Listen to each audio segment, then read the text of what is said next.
I've got with me Matthew Ford, and he was here in Lahore very recently, and that's when I got to meet him.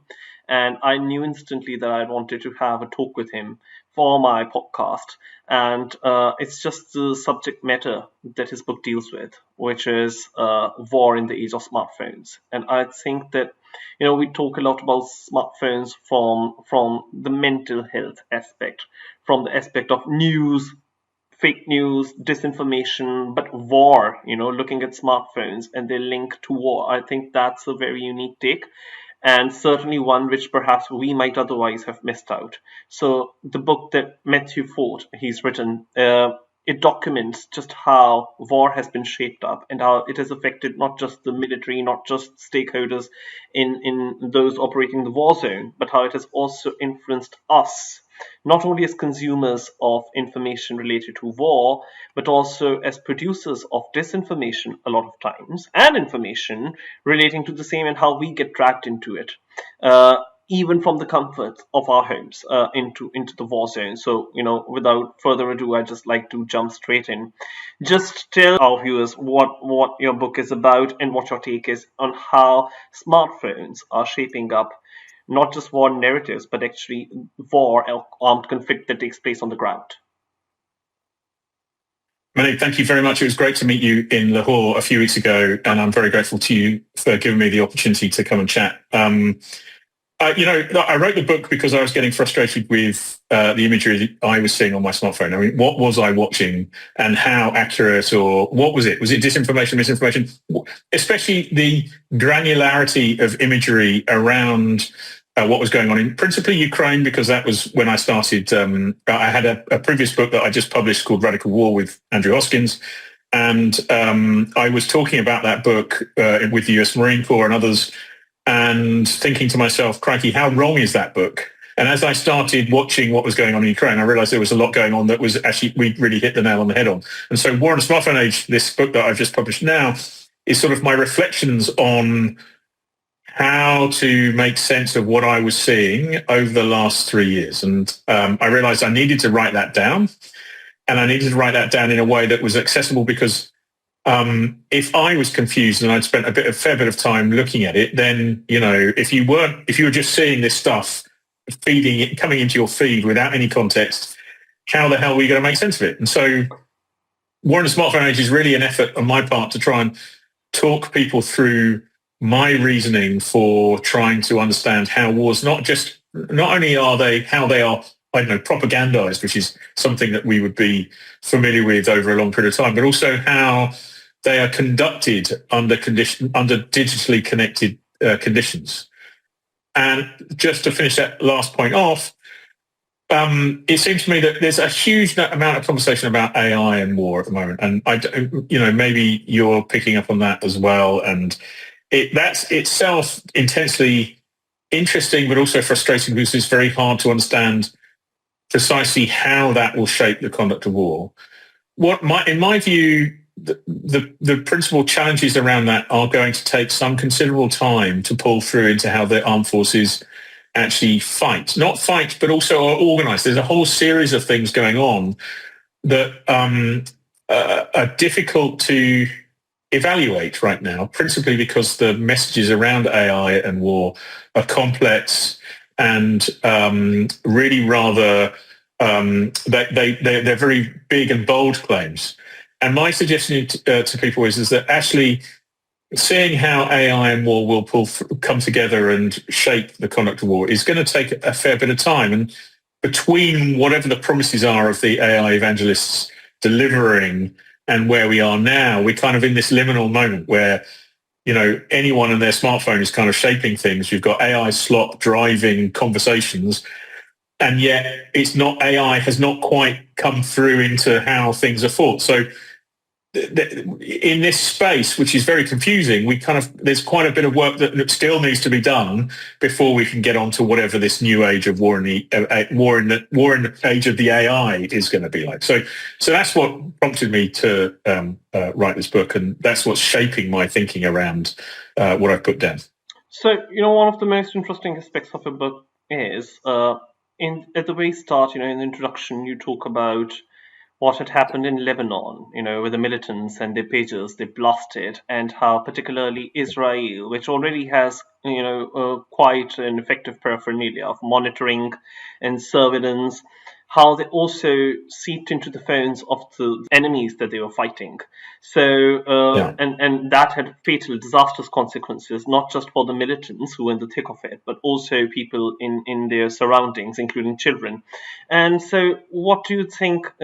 How exactly is this smartphone to which we are so accustomed nowadays, and we take it for granted? It's such an embedded part of our daily lived experiences. So, you've mentioned that we are being also monitored, tracked, our digital footprint is there, and those who can take the greatest advantage of keeping tabs on us. Not only are we being followed, but also we might be actually in war zone. We might have a ticking bomb in our hand. Yes. That's the theme that explodes. Yeah. Yeah. Yeah. Yeah. I mean, that whole episode was just astonishing. I was writing the book, and then this attack unfolded in Lebanon against Hezbollah, and it seemed to me that it was just. I mean, it's awful. Don't get me wrong. And really very sophisticated and remarkably clever, and the Israeli intelligence agencies, redeemed themselves in Israeli eyes, I think, given the catastrophic failure of October 7th, 23.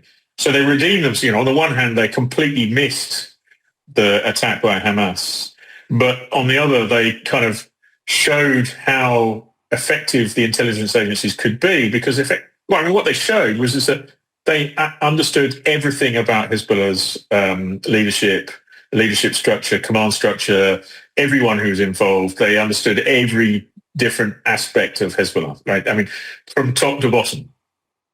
And that they not only understood it, but they had penetrated it. They knew where people were, what they were doing, what they were even posting to each other.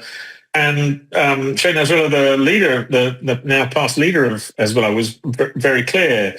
We have to get off our smartphones because the Israelis are watching them. Now, the Israelis spotted. I mean, the remarkable thing is the Israelis spot this comment, and then they spend, I don't know, must be 6 to 9 months a year, using all of the information they have to then put some explosive ordnance onto a pager, which they can then put into the supply chain, and then sell those particular pages to Hezbollah. I mean, just think of the level of organization knowledge required to make sure that those pages were in those particular people's hands, so that at some point in the future, when they chose, they could press the button, set the pager off, and make the thing explode in people's faces. I mean, an absolutely awful thing, but a remarkably successful operation, which, just says to me, I mean, on the one hand, it wasn't a smartphone that was doing this, it was a pager. But the fact of the matter is that the smartphone had given them as much information as they needed to understand the social network of all of Hezbollah's leadership. And Hezbollah themselves do it. But even though they were off the grid, as it were, they were still locatable, identifiable, and targetable. In my mind, there's something in here about that relationship between people who are digitally connected and have smartphones and those who don't. And even if you don't, and increasingly, I mean, obviously in the global north and in Europe and North America and other parts of other developed countries, you've got a very high penetration of smartphone usage. And other parts of the world, there's a changing balance of society depending on demographic profile, economic wealth, all of the other usual things you'd imagine why you could afford. And of course, there's, market providers are flooding different countries with very, very cheap smartphone technology. So, because there's so much. I mean, and the point about surveillance is the one that you made is the next one, because, why do we have surveillance in the first place? We have it because, retailers are trying to sell you things, right? They want to know where you are, what you're doing, what you're looking at. That's the basis around Web 2.0. Get you to click on something, then they can profile you, connect all your cookies up, and then establish what you're looking at so they can sell you stuff. Well, that same information is also telling you something about people's life habits, their choices, where they are, what they're doing. And if one choice is to sell them something, another choice is to, literally, it seems, with Hezbollah attack and assassinate people. Just as you were speaking, it just occurred to me that something very similar also happened in relation to the Israel and Iran war, which took place last year in June 2025. And I remember, a lot of people around me were talking about, oh, but how did it happen? Israeli strikes, they were carried out with such precision. How did they know exactly where those nuclear scientists, those Iranian scientists were? Because they were targeted with such precision, as I said, so specifically, do you think that the smartphone had a role to play in it to help Israel to get to them? I'm sure it's, so if you're working in intelligence or working in sensitive positions, then you know very well, people are increasingly aware that if you have a digital device on you, you will leave a digital footprint. So, right. You leave your smartphone at home and you take your 2G Symbian-driven Nokia from 2005 to work, right? Yeah. But even if you're doing that, and then of course you leave your phone in a Faraday locker that can't be, so that and there's no signal that can be pushed through once you, and then of course you travel on from there. But if you know who you're looking for, you know that you these guys have switched their phones off now, so they're probably going to work. So we need to figure out other ways of tracking them, right? Or there'll be something in their pattern of life that sort of points out how, you will have spotted their 2G mobile number, or you will have, and so, there will be other, and of course people are using their smartphones generally to sort of talk about, in Europe it's very difficult because so much is smartphone driven. You get to a point where, you can't do ordinary, you check in online for your flights, you buy your food online with your phone, you scan things with you buy parking tickets, with your phone. You pay your bill, your banking, everything is online, right? Now that is to a lesser or greater extent true in other parts of the world, depending on how how online, sometimes it's about how cash driven a society is. If things are still driven in cash, then you don't need to put your life online so much. But if things are working online, then of course your life migrates online because it's about convenience. So the fact that you're off the grid doesn't mean that you aren't identifiable, and so the on the grid stuff shapes the space that you start to look for when you're off grid.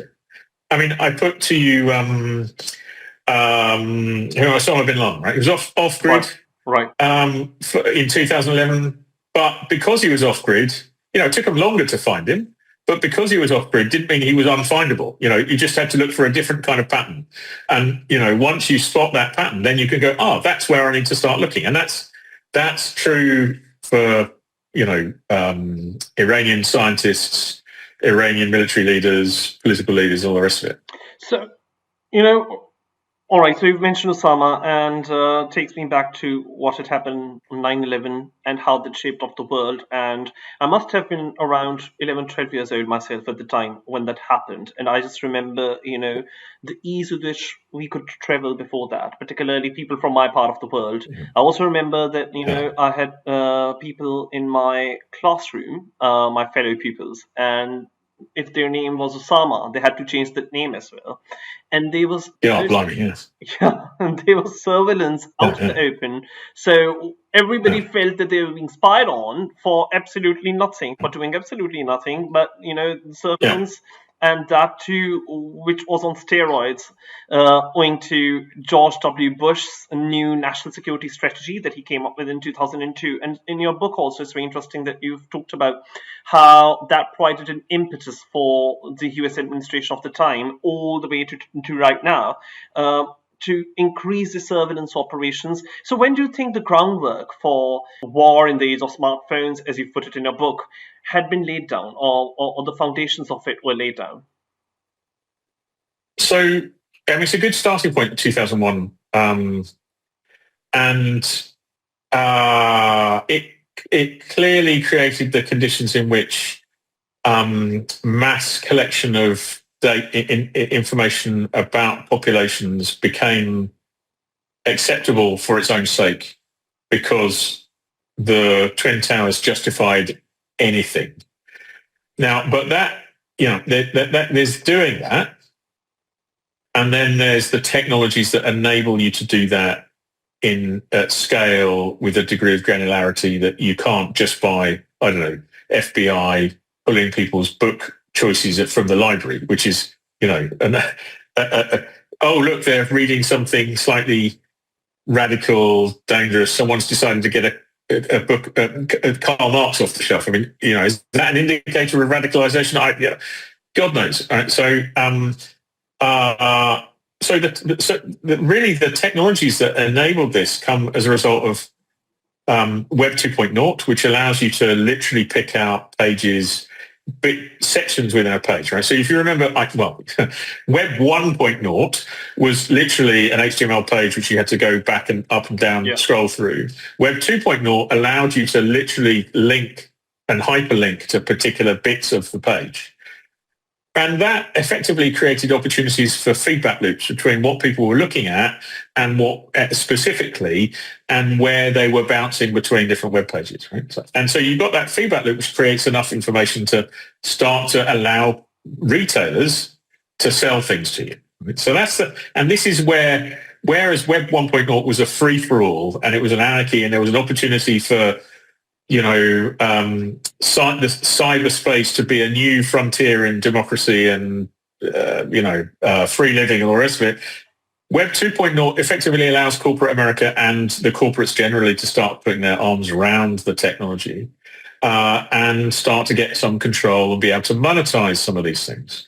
So you start there, but then you move from there to smart social media, YouTube, Facebook. Facebook, of course, starts with Zuckerberg on campuses allowing, it was rate my girlfriend, I mean, pretty, I mean, and then of course we have rate my professor. I think that. Yeah, exactly. So it starts in Harvard, doesn't it? It starts in Harvard and then goes from East Coast to West Coast, and then it goes to Britain, and then it goes from Britain to Europe, and then Europe to Australia.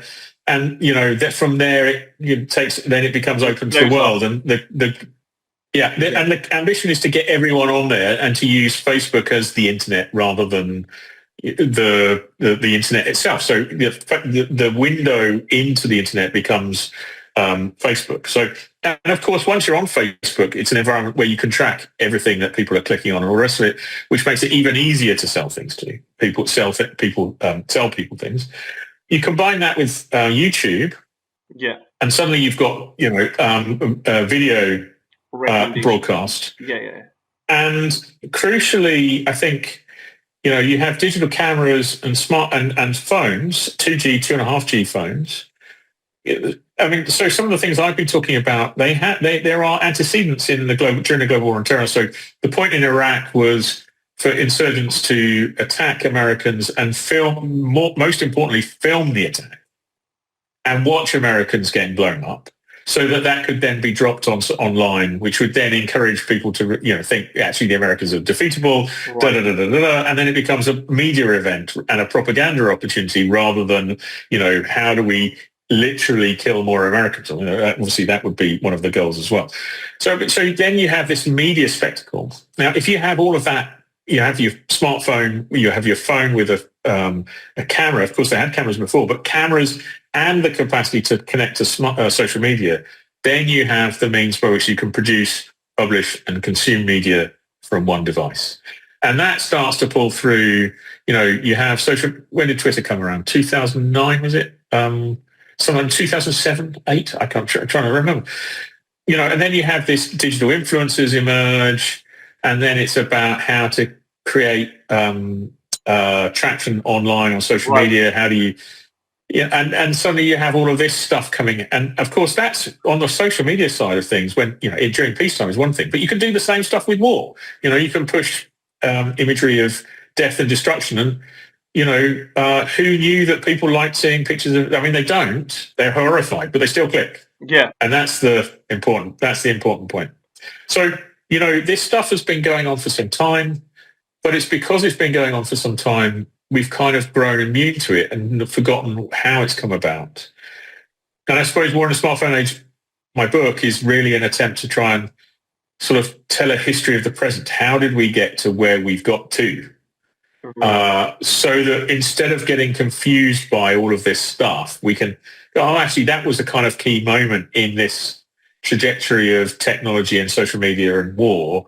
And if we link them together, we can start to see how we've got to where we've got to. All right. Yeah. So, exactly so. What really intrigues me is that you also, in your book, and you've always, not just in your book, you've continuously talked about this particular theme that civilians are, ordinary civilians, as it were, now they're getting drawn into the battlefield, if not physically, then most definitely in essence they are. And that reminds me of something which just happened close to home last year. India and Pakistan, they were at war or armed conflict. And you've also mentioned in your book, that there is no clear definition, so to speak, of what war really is. There's contention about that as well, or what really counts as war. But even so, I remember that when India-Pakistan 4-day war was happening, and there was a lot of thrill, there was a lot of suspense even, and I remember there were so many analysts or internet users who were actually enjoying.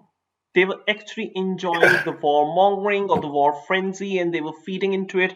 And, when I was reading your book, that's exactly what I thought of, that these were not just passive consumers of what they were being told by legacy media, but they were actually influencing the narratives that were being put out, or war narratives, more precisely. Yeah. And, there was a lot of disinformation as well, because people were getting cheap thrills from it. And even mainstream media was in on it. Indian media, I remember, they'd announced that there is a seaport in Lahore, and we've invaded it, when there is none. There is no seaport here. So, that kind of disinformation. And it becomes really difficult to verify when so many people, all of them have smartphones, all of them have even found a voice. When they use their voice, not very responsibly. So what are the ways in which now ordinary civilians are participating in war and they're feeding into the war machinery? It's very interesting that I'm an academic. I've written a couple of books, but really my voice is kind of irrelevant online. There are more people. I'm going to do this. I'm an expert, and yet really expert voices aren't that important, right? What's important is digital influencers, people who can shape narratives just by dint of volume of engagement. And that they can shift narratives in a way that it doesn't matter how fact-based my analysis is. If I don't say something that's suitably, if I'm not first to the news, or I'm saying something that's suitably provocative, then I will not get the kind of engagement and algorithmic promotion that others who are can achieve. And of course, suddenly war becomes something of a opportunity to make your name. And that happens to be the case whether you're actually in the war zone or on the other side of the world, and it doesn't matter about your level of expertise. It just matters that you've got reach. Now, from an academic point of view, obviously I'm sitting here going, I'm the bloody expert. This is very annoying and I should be suitably annoyed by, this is very frustrating. But on the other hand, if you take a sort of Zen, more step back look at it, you go, actually, this is really a rather interesting thing. Watch how I was talking to my students about some of this. Some of them are on TikTok, and there's a AI generated fish that tells them the news, and it's got 5 million followers. I'm teaching 20 people how digital literacy, and 20 people versus 5 million. I know who's going to win, and it's not going to be me in this conversation, right? It's certainly not going to be them. So, it's especially hard for us to gain a sense of perspective that allows us to understand not the complexities of the media environment that we're watching, but on top of that, how war works and the military organization and the structures and you've got to have a sense as to how war works to really get a sense as to whether what you're being presented with sounds truthy or is kind of just someone making stuff up for the sake of it. And of course, I think all we've got in these circumstances is truthiness rather than. I was giving a talk at a Cabinet Office conference, and we had a fact check organisation there, and this was a few years ago, 3 years ago, and they said that they had every day they scrape for disinformation, misinformation, and they identify 100,000 potential bits of disinformation. But they only can fact check. They have the capacity to fact check 10 things out of the 100,000 that they identify every day. So we're on a losing wicket, and we're on a losing wicket in the context of AI and all the slop that is being produced out of it. So that's the first point to say. It's a very disorientating space, social media, and you have to really think very carefully and identify people accounts that you can follow that feel truthy, right? And that's not always easy to do. Number two, if that's the first point, the second point really is that obviously this stuff is going on irrespective of whether you're at the war zone or on the other side of the planet. So, you could be on the war zone watching a tank, an enemy tank trundle past and record that and broadcast that.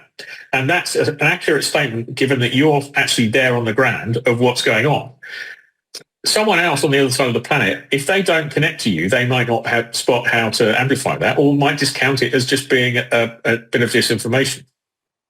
But the fact of the matter is someone else on the other side of the planet can amplify something, truth or not, 24/7, 24 hours of the day, 24 hours of the day, 360, every day, every year, right? And in that respect, war is everywhere, irrespective of where you are, right, and all the time, right? And that means you don't have context, even as you're amplifying and propagandizing stuff. And just by looking at something, you are creating a forensic footprint in the algorithm that says, you've looked at it. Maybe this is something we need to promote up the trending line because people are looking at this stuff, right? So those are some of the things that shape what we're seeing as we're looking at our media feed. But on top of that, go back to that person who's recording that tank trundle past. That tank, that bit of information is incredibly useful because it provides insight as to where the enemy are. Now, if there are a number of people who are doing that and you have the right kind of intelligence set up as a military, you can harvest that information and then use that to gain insights as to where the front line is and potentially where enemies are that you need to attack and target. And in that respect, it's not just that we can participate wherever we are in the world, it's that we can also participate directly in shaping the conduct of war because we're providing information that makes it possible for our armed forces to target the enemy as they're moving around the place. So you can see that in Ukraine, you can see that in Gaza, you can see that all over the world, actually. Somalia, the Sahel, in Myanmar. If God forbid, and I hope this never happens in South Asia, in your part of the world, right, but should India invade Pakistan or the other way around, you're going to have lots of people with smartphones recording that happening, right? And the armed forces and the military censor is going to struggle to control that. The only way they might do that realistically is to turn the internet off. Yeah. But as you turn the internet off, of course, you destroy your economy. And if you destroy your economy for too long, then, you create all sorts of problems because you need money to pay for your soldiers. And if you don't pay your soldiers, usually they run away, or they start looting or they do all sorts of other things. So in hyper-connected spaces, the internet becomes something that you're fighting over, rather than trying to switch on or off. You might switch it on and off temporarily, but all that digital stuff is still being collected because people are still recording things and sharing things and all sorts. Even in relation to the Iraq war, you were mentioning that people were very keen to make record videos, especially when the American forces were being beaten up, or those rare moments which the mainstream media would not show. So what do you think, and how do you view this? Because when I listen to you, in a way, it sounds very empowering that now power is being transferred over to people rather than from the media gurus, and everybody's got a smartphone, so they can record what the powerful corporate gurus or the media moguls they don't want you to see. So in a way, for example, in Gaza, the lived experiences of people there, so many civilians dead. Even Israel has accepted that 70,000 people, at the very least, have been killed there in Gaza. So if people did not have the smartphone, if they did not have access to internet, a lot of even authentic news, which is not being reported or which is being, covered under wraps, would have never come to the fore. So in a way, there's advantage to it as well. So how does one look at it? Is that not empowering? It's a very good question. I think, you made a reference to Gaza. The thing about Gaza is a particular there's a particular internet infrastructure going on in Gaza. Israel kept Gaza purposefully on a 2G network. 2G network, basically a 2G network won't allow you to use your telephone and broadcast data at the same time. So you need to move to a 2.5G network to be able to do that efficiently. Right. And of course, if you want to use WhatsApp, ideally you could just about maybe make it work over a 2G network because it still allows you to broadcast data. But really the software itself is sort of optimized for 3G and above. And so actually being able to use sort of end-to-end encrypted software becomes harder. And WhatsApp, of course, despite the fact that it's end-to-end encrypted, despite the fact that Israelis intelligence services have clearly cracked the encryption with NSO Pegasus. But that 2G network is very useful from an Israeli point of view because it made sure that people talked, and of course all of the internet connectivity was only made possible through Israeli hardware. So, you could all internet connections would go back through a wire that connected into Israel itself.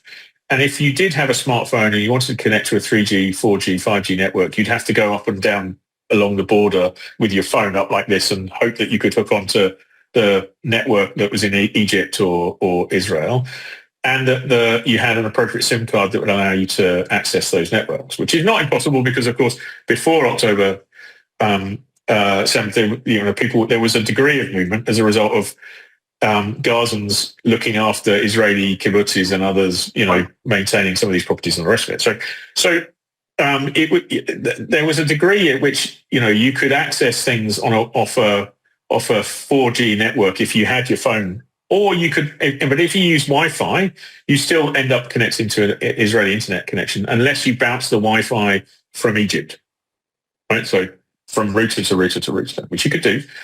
Now, but the point about keeping everyone on a 2G network is that it means everyone has to use their telephone as a telephone, which, I don't in Europe, in the UK and Sweden, I think most people find themselves WhatsApping, texting, or, using some other instant messenger.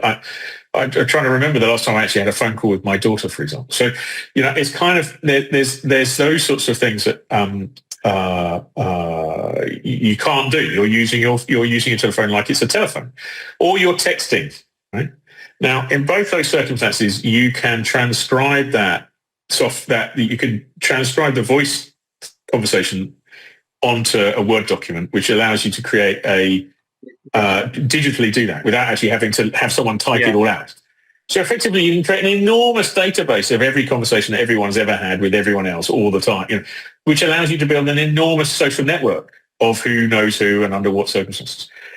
So keeping Gazans on a 2G network was incredibly useful from an intelligence gathering point of view.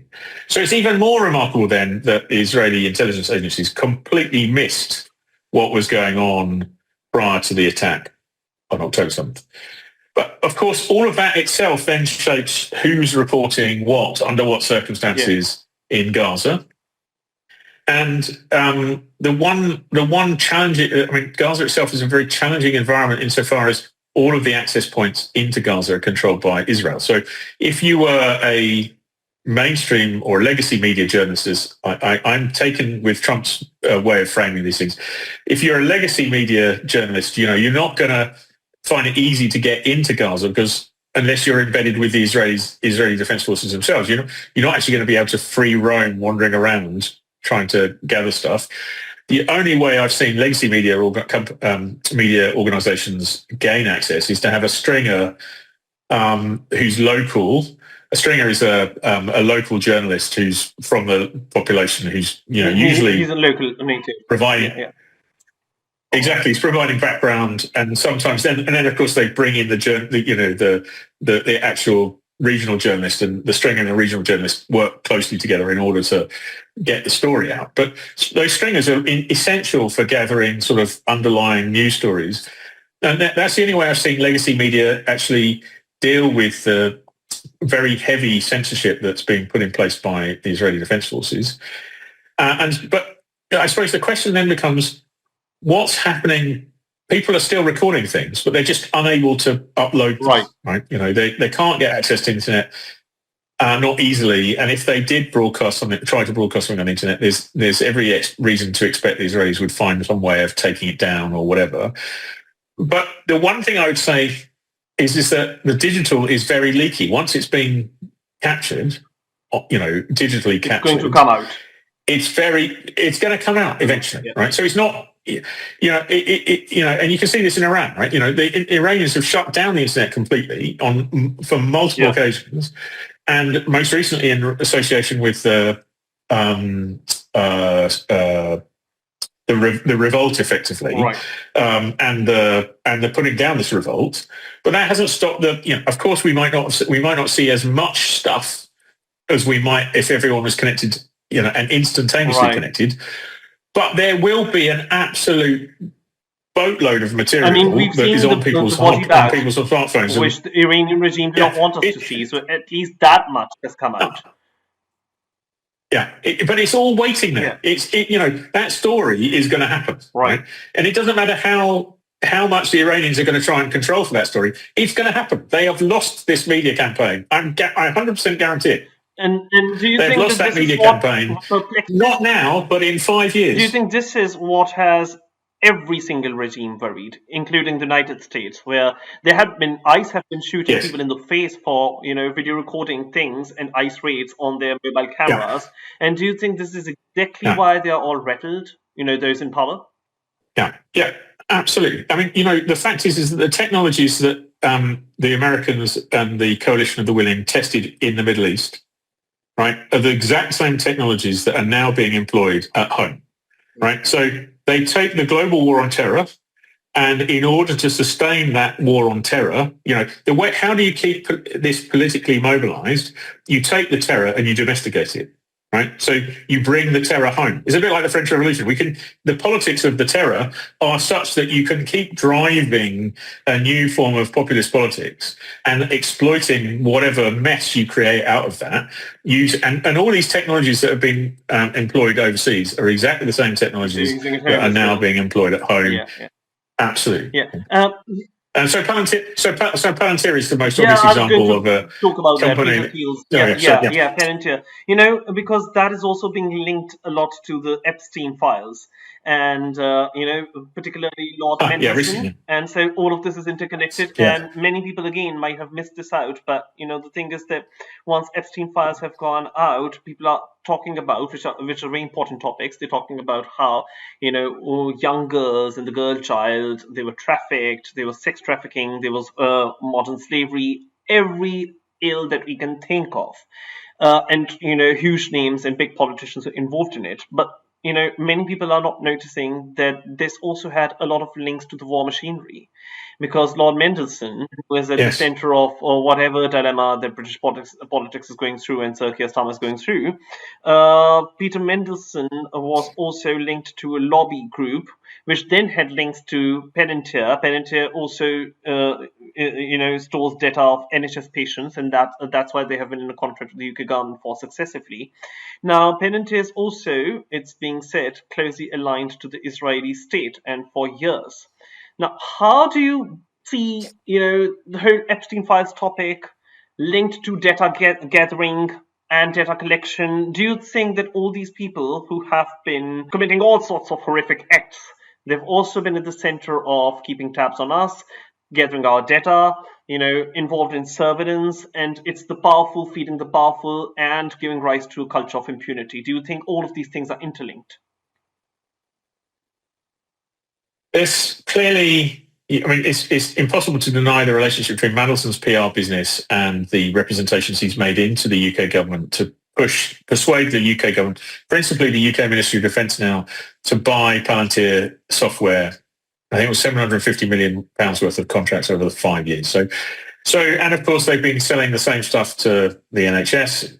I mean, the software itself is mainly designed to allow analysts to link patterns of data in such a way as you can spot where connections are that otherwise don't clearly reveal themselves. And when you're dealing with an enormous amount of data, that can be a very useful set of tools to work with.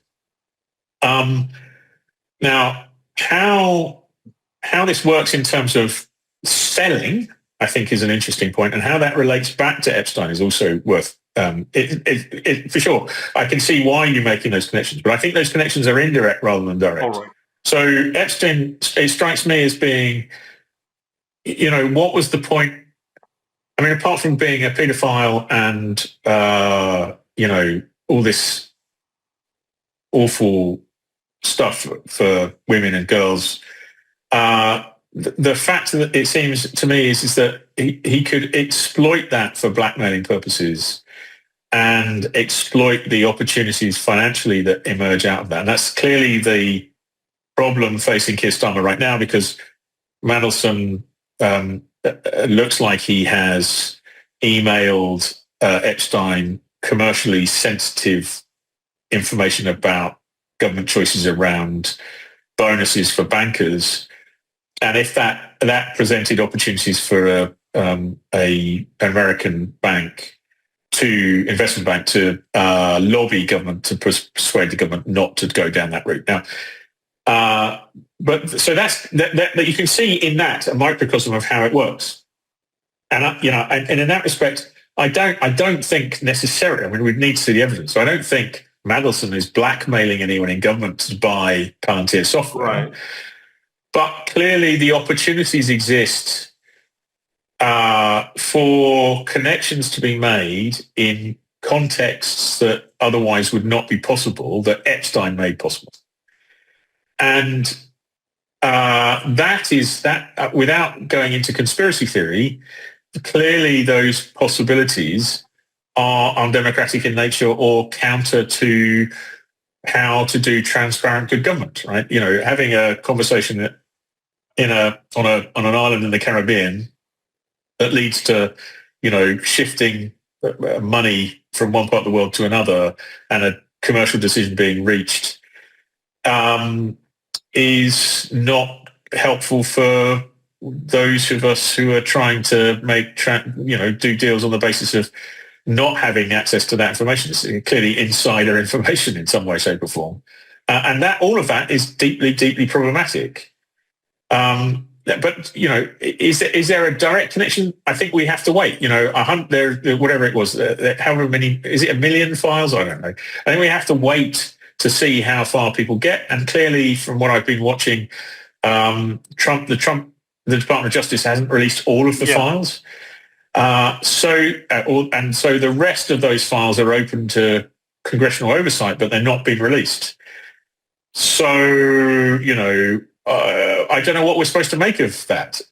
Other than we've been given a window on what happens on the other side of the mirror, where you're not looking at democratic or a good government politics, but also who's connected to whom and how deals might be done in a particular room over a particular glass of wine or whatever, right? Or even worse, dare I say it, with some sexual scandal being committed, some illegal act happening, which can then be used to blackmail, cajole, or refashion a conversation. So we've been using the word war a lot during our conversation because that's the word which also figures in the very title of your book. There's another form of war that has become quite mainstream, that has become quite popularized in this day and age, and that those are actually culture wars. And we're seeing a lot of those. And in the context of culture wars, we're seeing the rise of the far right. Very interestingly, just today, there's been news that even in Japan, the person who is going to become the next prime minister, Sanai Takaichi, she is far right, and we are seeing more and more far right figures coming to power. I mean, initially we thought this was happening in the West, in Europe, or of course in the United States, but it's also happening now in other parts of the world. Do you think that social media, smartphones, all of these have made it easier for hate and far right extremism? There is also far left extremism, but I'm really more focused on far right extremism because I think that the grip that they've got on public imagination, on the respective public, that is much, much stronger than from those on the other end of the aisle. So do you think that smartphones have exacerbated? I mean, Elon Musk, he owns X, social media. I've just recently seen that Donald Trump's White House account, actually not Donald Trump himself personally, but on Truth Social, they've just shared a racist video depicting the Obamas as apes. And, that kind of, again, content, I think it dehumanizes opponents. It fuels the fire of hatred among people, and it only aggravates an already extremely inflammatory situation. So do you think that the smartphone is playing an extremely, might I say, dangerous role in exacerbating hate speech, and sowing divisions? It's a really good question. I think in marketing terms, we've got a technology that allows you to sell specific things to specific people. So the software itself is designed to identify subgroups and subgroups, right? And to help create those so that you can sell more efficiently.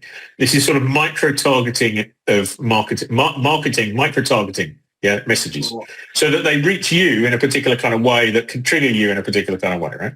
And the technology, the algorithm, and everything else is designed to push you further and further into those particular subcategories.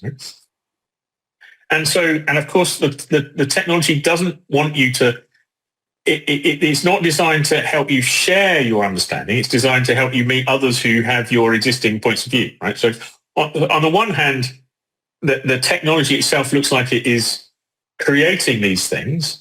And I think it is definitely exacerbating and amplifying and creating the conditions in which we hang out more and more with people that we like to hang out with, and less with people who otherwise we might disagree with, where you might create a more shared understanding or appreciation of what's going on in the world. You're actually hanging out with people more like people that you only ever want to hang out with. And if you think about going home to the family for dinner one time, I don't know if you end up having a political conversation, and I'm sure that everyone dreads it when that happens, but you'll find that there's different parts of the family who have different views, and you're sitting there going, if I say this, it's going to annoy someone, or I want to annoy them because I'm trying to make a point. But you all end up moderating your behavior because you're actually trying to get to a point where you can at least live as a family. Well, those conditions, it seems to me, don't necessarily exist on social media. You're always in a position, and of course the technology itself is designed to encourage you to, it gives you a hit, gives you a nice emotional hit every time you get a reward with someone liking stuff. So you kind of, I'm enjoying this feedback. I'm going to keep pushing that kind of message because, precisely so. So what I don't want to say is that there isn't any real politics behind some of this, right? Because I think there is, right? Some of this stuff is, did social media or the Russians create the conditions in which Brexit happened? Did they cause Brexit? The answer is no. Did they shape the conversation around? I mean, I'm not going to go down the conspiracy route and say the Russians were behind Brexit, but at the same time, there's all sorts of other things going on here that kind of, you go, well, this is just too convenient that the only winner out of Brexit really is probably Putin, and sacrificing European security. But so there are things going on in the background, it seems to me, that are trying to shape the messaging. So, the Internet Research Agency, which was a Russian setup, which was just banks of smartphones trying to push particular messages and trying to muddy the waters around what's going on. That's all part and parcel of trying to help create confusion and the sort of sense in which nothing can be achieved or nothing will change. So one of the odd things about politics really is the sense that we're arguing all the time, but nothing changes. Right. Everything remains the same. All our politicians are like each other. And of course, that only plays into the hands of those political organizations that are looking to radically restructure. Everything's the same. No one makes any changes. All the mainstream people, parties, whatever, they are only ever talking to each other about things that suit each other. And so therefore we need to radically change everything. And the best way to do that is sweep it all away. Of course, that message is a message that is being managed in some way, shape, or form. So the idea that this is happening organically is laughable, right? So from my point of view, there is a balance between what I call participatory media, which is horizontally distributed; everyone can have access to it on the basis of their smartphones. Legacy media, which is very vertically driven. These are the messages that come from editorialized news, broadcast and print media, but typically they're getting their message. They are traditionally reporting insofar as they're going to a source, understanding what people are saying to them, then broadcasting that. There's a strong relationship, it seems to me, between legacy media and what governments try to present. And then you get this situation where vertical media meets participatory media and people get a sense of dysphoria. There's a churning relationship between what the legacy media is saying and someone out there on the far extreme saying, no, that's not what I'm seeing. I'm seeing this. Yeah. And, you get this dysphoria in the context where actually and then people feel much more comfortable hanging out in their particular social media community. So they've all got the echo chambers built for them, the small bubbles that live in. And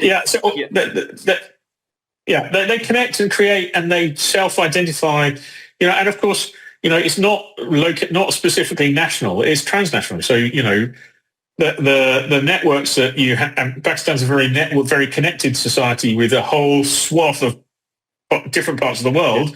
It doesn't matter whether someone is in the United States or in Australia or in, the Philippines, the conversation that they're having is all part of one community. And, that's a very challenging set of things for the government, for any government to try and manage, and points to that this is a very strongly distorting prism for breaking down shared understanding compared to traditional ways you might think of, moderating your behavior, moderating how you engage with for example, as I said, your family members or others, right? I mean, that fragmentation of the media environment is I think is now hardwired into it because, some people have multiple smartphones, right? Or multiple smart devices, and you're literally using one for one community, one for another, and if you're at home watching the television, you might be watching things on your smartphone whilst your parents are watching the news on the television or watching and everyone's got a slightly different. Yeah, exactly so. The way I see it is that social media has helped connect us all to one another. I mean, the world is at our fingertips, but it's connected us in such a way so as to divide us even further. That's how I see it. But moving towards towards the close of the conversation, I just want to know, I, of course, understand that you're not sitting here to predict things. Neither are you claiming to be a political sort of commentator, but I still want to know. Where do you see the future of Sir Keir Starmer? Is he going to stay the Prime Minister for very long in the wake of the Mandelson scandal? I mean, he appointed somebody about whom the evidence was overwhelming, that he was not even fit to be, standing in election to become an MP, let alone be made ambassador, British ambassador to the United States. Do you think that this is so scandalous for Keir Starmer that it might result in his loss of his premiership? So I don't think. I mean, I'm gonna unless the Epstein files find something clearly illegal that has Starmer's hands in it somewhere, I don't think the Epstein files are by themselves going to result in Starmer going. I think that if he's going to go, it's because he's a political liability for the Parliamentary Labour Party. And the majority of MPs decide that they've had enough of him. Now, is that possible? I think there is a degree of righteous fury, and I think it is righteous because, Mandelson's speaking with a forked tongue as he's in the Brown government. The Brown government is trying to rebuild capitalism after a catastrophic collapse of the banking system in 2007-08. Yeah? A financial crash, it seems to me, that we haven't really, across the world, come to terms with, even now, 15, 20 years later, right? So the fallout of that financial crash is still spilling out, and it's spilling out in things around migration and migration policy and climate and energy policy, all sorts of things, even in terms of dark cash, dark money, and financial flows, right? So all of that stuff, it seems to me, is not, we are still rebuilding balance sheets after all of that, right? So that's number one thing to say. But I think Brown was trying to do that, as Mandelson was also speaking directly with Epstein and trying to help the bankers themselves, right? Now, if you're in the Labour Party, that is just you are betraying the party at a point where it's trying to help capitalism, and capitalism finds another way of getting back at, and you're supposed to be in the Labour Party. That is pretty outrageous. And so I think there's good reason why the Labour Party is deeply, deeply annoyed with Mandelson, and justifiably so. If Starmer in any way he looks incompetent because he knew some of this in terms of the things around Mandelson and Epstein still being, a paedophile and all the rest of it, and Mandelson carrying on. And it just, in that respect, it looks incompetent at a point where there's so many other things that Starmer has done, where he's got an enormous majority, but he seems to have alienated lots and lots of different constituencies by making political choices that pick fights with people we didn't need to pick fights with. I'm an academic. Higher education in the UK right now is in a bit of a financial mess. We needed a government that was actually going to do something about that. They've not bothered to do something about that. Right? That's me talking from my section. I don't work in the UK anymore, but I can see this affecting my colleagues over in the UK. There are other things. He's picked fights with pensioners by changing fuel allowances. He's picked fights with, all sorts of people he didn't need to pick also fights with, and alienated all sorts of people in his coalition. I think at the very start of his premiership, that's Kenton as well. Exactly. He looks like he's presenting himself like the candidate of change. Right. And then he looks like everyone else. And let's go back to the conversation we had about populism and culture war stuff. He's the big mistake is that he's presented himself as different from all of the other parties, as principally the Tory party, and then he's done exactly the same. And who does that benefit? It benefits the populists in the form of the Reform Party. And of course, therein lies the problem. If you don't have political integrity, voters are after integrity, it seems to me. And Westminster politics right now is not delivering enough of that. And MPs are going to be punished. The prospect of a reform government is real. And I think the Labour Party needs to get its head out of his arse, to be perfectly frank, and actually figure out how to prevent that from happening. Because if I think about what reform is going to do, I did a policy analysis of reform the other day. They want to avoid, I could go into this as a separate matter entirely, but their policies are contradictory, at root. And they will be enormously, if people in Britain feel like they're poor and going nowhere now, it's going to be 100 times worse. And then, the conversations I had in Pakistan were along the lines of Europe looks like it's a decaying or dying continent. Well, reform it will be a perfect example of how that accelerating that self-implosion. right? Which will be great fun for you to watch from Lahore, but it won't be such good fun for my family who are in London who are going to experience it, right? So, I kind of I despair that a party that had so much to offer has sort of self-imploded in such a catastrophic way. There might be some counterbalance to the popularity that Reform are gaining with the rise of these new people on the left. There's your party, disastrously started by Zarah Sultana and Jeremy Corbyn, but even so, and there's Zack Polanski, and he's gaining lots of ground as well. I mean, I'm not sure whether we could compare him in terms of popularity with Nigel Farage and all those people, but in his own right, he's out there everywhere. He can be seen, and he's sort of become a symbol of hope for those on the left. Do you think there's going to be completely, a ground left completely open for Reform to just take on, or will they have to put up a political fight with those on the left, with people like Zack Polanski, and it's going to be a close fight between these two different political sort of movements? I think the question is the centre being hollowed out? Are people moving to the right and to the left, and actually whatever ground is left for the Tories are self-immolating because they're not Reform, and they're not willing to stay in the centre. So they're being eaten alive by Reform. On the left, is the same happening. I think you need to look down at constituency level to understand how, and with 650 constituencies, I'm not a psophologist, so actually getting inside voter attitude and behaviour is very hard. Is it the case that the left, the Green Party, is hollowing out the Labour Party? I think that is clearly a concern, but it's not one that's driving Labour Party strategists right now. Right. The Labour Party strategists are focusing on whatever the centre ground is. Is that a successful? I mean, the only time is going to tell whether that is a successful strategy to take.